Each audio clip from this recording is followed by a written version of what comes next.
do you know you have a healthy, strong personality? It's when you know your rights, you know other people's rights, you know your boundaries, and you let people know your boundaries, and you know other people's boundaries, and you don't transgress the boundaries. And in this are relationships that become either sick relationships, toxic relationships, lively relationships, or dead relationships. How? It's got to do with rights and boundaries.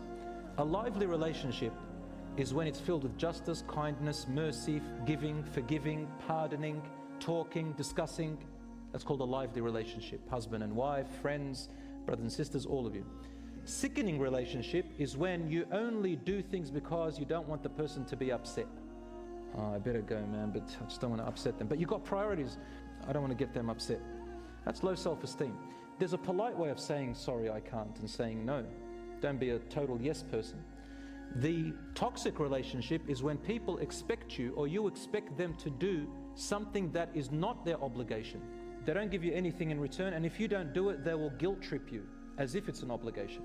An example, if you have two friends and you decided to invite one friend to a coffee, the other friend finds out, and let's say the other friend is a toxic type. He'll come and guilt trip you and blame you and put you down and say, why didn't you invite me? You're not a loyal friend. You know, I know, and then you probably talked about me, and then guilt tripping you like as if it was an obligation. No.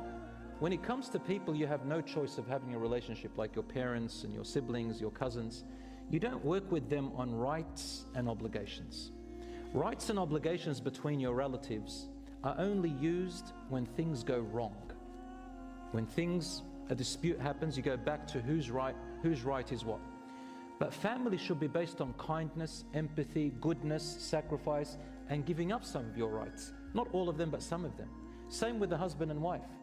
You can't deal with rights, just your right and my right. That's like roommates, which leads me to something called a dead relationship. A dead relationship is where everyone is indifferent. I don't care if you do it, don't do it. I don't care if you have an obligation or not. I don't care if you love me or not. If you're here, I don't care. I don't realize you're here. If you're gone, I don't ask about you. These are the type of relationships you have to end.